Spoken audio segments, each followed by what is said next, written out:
I know the last video was kind of a more depressing matter, but now we're moving to a new beginning. The third gen Toyota 4Runner.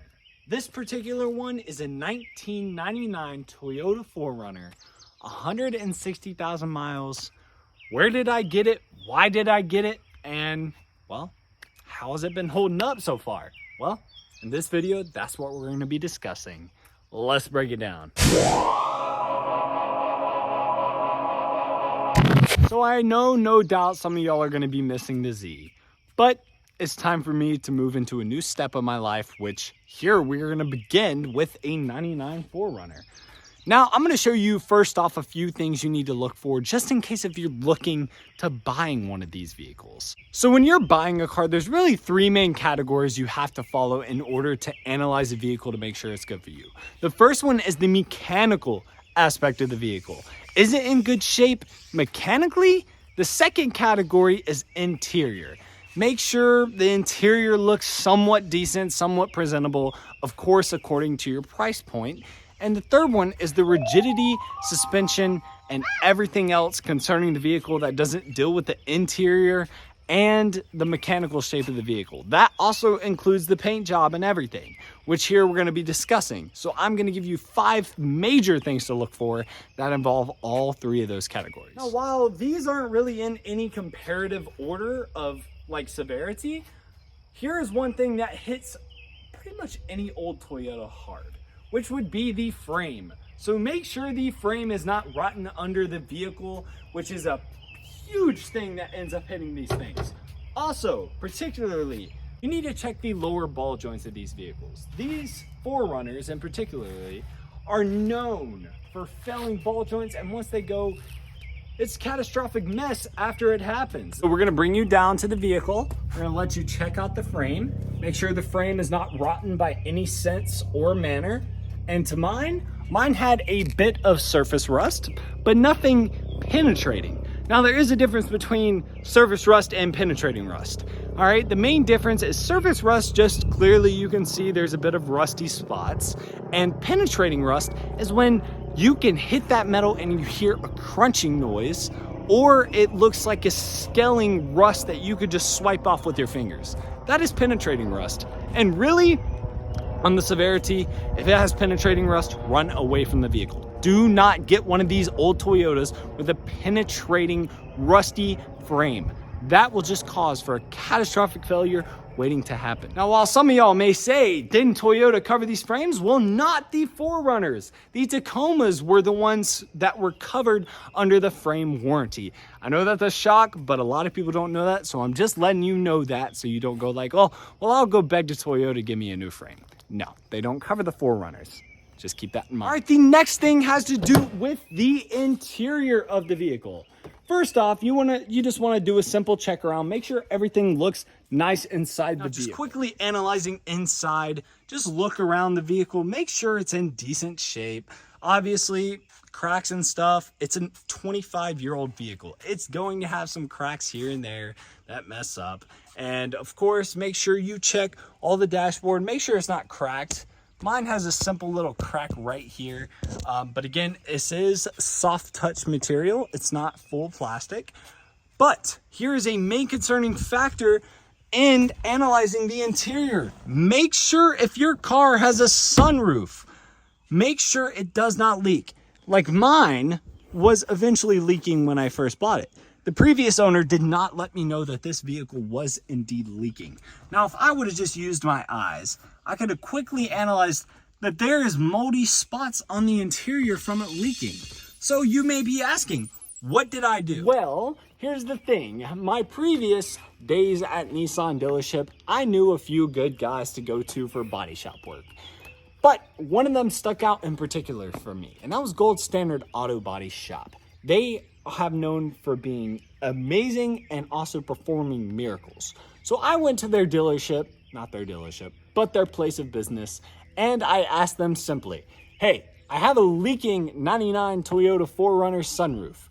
What can I do about this? Which then they clearly broke down the vehicle and analyzed what part was leaking. Was it the drain tubes getting clogged up? Was it just the sunroof being open? which to my surprise, the sunroof was open. But the downfall of that is that the motor worked, but the splines that closed the sunroof were clogged up with grease, so they could not manually shut the door. So what does that mean for me? Well, that meant I needed a whole new sunroof assembly. So that's what I did, which was $200. $200 to get a new sunroof and a new assembly. Those guys are amazing. If anything, if you have any problems and you're here in North Carolina, go check them out. Okay, so far we've covered the suspension, frame rot, and interior leaks. That is really the main cause of concern that would completely skew me away from buying a vehicle. But the next one is, of course, opening up the engine hood and listening to the engine. Make sure you check for any ticking noise, tapping noise, or rod knock.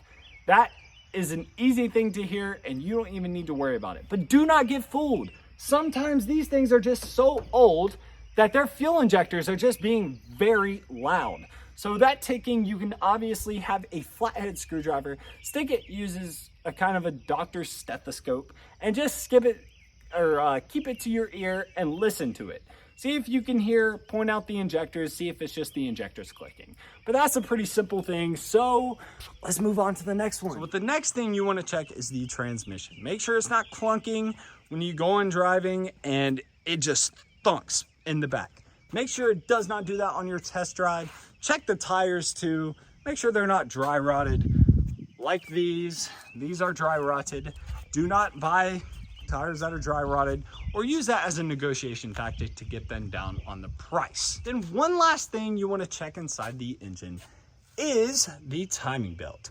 Make sure the timing belt has been done. As you can see clearly right here, most of them good shops will put a sticker here of when it was done and what mileage it was done at. These use timing belts. They are not interference engines, so you do not need to worry if the timing belt does break, but it is something to account in considering the valuation of the vehicle for negotiating, because that is at least $1,000 job for you to get that done. And the last thing you want to check deals with under the vehicle. So there is a breather on top of the differential. So sometimes these differentials, breathers get clogged. And then once they get clogged, they end up blowing the axle seals. So you will need to hop under the vehicle, look underneath the tire wells where you would see here. I'll show you just a short little video of where to look. So right around there is where you would like to check. See if there's any fluid leaking around there. And if there is, that axle seal is blown. Do not buy the vehicle. That is at least $1,000 job. The breather is on top of the differential. It'll look like a little place where you would fit in a bike air pump, where you would connect the air pump to the bike tire. It kind of looks like that. It's just a simple little breathing thing.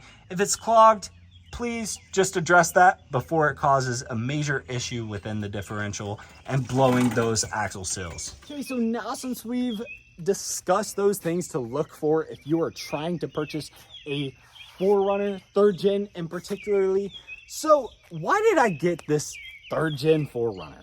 Well, it's kind of a funny story. Well, to explain why I bought this, I looked for a good few weeks on Facebook Marketplace trying to find a good in-shape 4Runner.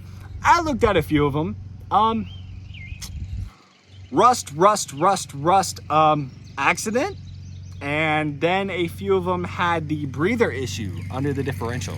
So that took me an extremely long time to find a good one. And that is another thing you have to have when you're looking for one. You have to have patience. You need to find the right one and don't compromise. Don't overpay for a vehicle that is 25 years old.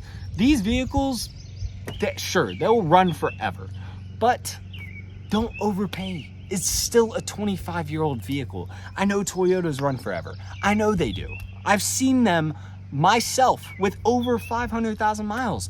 I've seen a lot of these things run forever, but that does not mean you should overpay for one of these, because you never truly know the history of a vehicle. So this one stuck out because it had particularly low mileage for a 25-year-old vehicle. It had 160,000 miles on it, and I was like, okay. So one, either the dash has been replaced or an older person has owned the vehicle. I was hopefully praying that it would be the second one, which it did end up being. So I went and asked the previous owner what it was like. And he said, well, an old person owned it before them, but the vehicle was reportedly stolen. It was stolen at a certain point in time, which kind of caught me off guard. Since I worked at a dealership, I got a free printed out Carfax for the vehicle. That's where I figured out it was stolen. The previous owner didn't know it was stolen, or at least I don't think he knew, but he could have known for all that I know. So he had this listed for $7,800 on Facebook Marketplace. 160,000 miles, 3 owners, 0 accidents on the vehicle. I was like, okay, all right. I know Carfax doesn't know everything, but I'm gonna analyze the crap out of this vehicle to make sure I'm getting a good deal. And am I gonna pay that listing price? Heck no. I'll tell you what I did. So to the previous owner, I looked at it and I saw, well, the tires were dry rotted in the front, all right?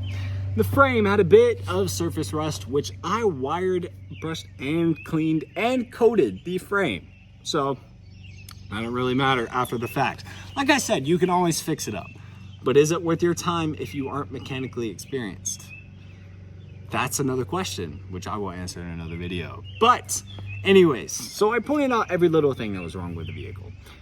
I didn't know there was a leak in it at the time, which is why I'm telling you now, bring you a gallon of water and just pour it over a sunroof if you have one and you're looking at one with a sunroof. So I just analyzed the car. I told him a few things that were wrong with the vehicle. And he was like, okay, well, I don't know if I can budge much further. But I was like, whoa, I'm gonna stop you right there. So I already have a particular set mindset of what I want to pay for this. And I told him, I'll give you $6,500 for the vehicle. It's that or take it or leave it. And truthfully, I knew that the car was probably worth around $7,000 because it's Toyota. They have a Toyota tax and I could easily sell this for $7,000 as is once I've cleaned it up. And he was like, I don't think I can go that low, man. So I started to walk off. Then he came up to me and he was like, okay, I'll do $7,000, but that's as low as I'll go. And I was like, all right, you got yourself a deal. So for a 99 4Runner to have 160,000 miles, you would expect things to go wrong with the vehicle, right? No, there's nothing that's gone wrong with this vehicle ever since I've owned it, which has been a shorter period of time, about 2 months. So really, I don't have too much to say about the history or reliability of this. But all I do know is that if you just take a quick look on Facebook Marketplace, there are hundreds of these 3rd gen 4Runners that had over 300,000, 400,000 miles. You can easily find them for sale on for that price. So with my contingencies, just looking at what I got, I would say I got a decent deal. I wouldn't say it'd be an immaculate deal, but I got a decent deal. So what's my plan? Well, my plan is to anything that goes wrong with the vehicle, I will show on this channel and I will work on it and show you guys how to work on one of these if you guys end up getting one. So that is my plan for the future of this vehicle. But to consider the facts, consider everything that I said about the purchasing tips involving the 3rd gen 4Runners. Make sure you look for all of those things and look for other videos online that may include more information that I didn't include in this video, because there is some more reasons, but I'm not going to run you guys too long because I know you guys have so many other things to do. And again, I appreciate you guys stopping by. It means a lot. I know the channel has changed, but I'm still me. I'm still here to help you, and I'm just here to make the world in the car market a better place. So with that being said, I hope you guys enjoyed this video, and I hope that you guys will start to tune in more often to see if we have any problems with this vehicle, or if it sticks up over time, or if it breaks down and leaves me on the side of the road and I need one of y'all to pick me up. Well, we'll figure that out later on. That's God's plan, not mine. So, well, let's call an end to this video, and I hope you guys did enjoy this video. And if you liked it, please hit the like button. And if you like the content that we make, please hit that subscribe button. Thank you guys very much for tuning in, and I hope you guys have a wonderful day.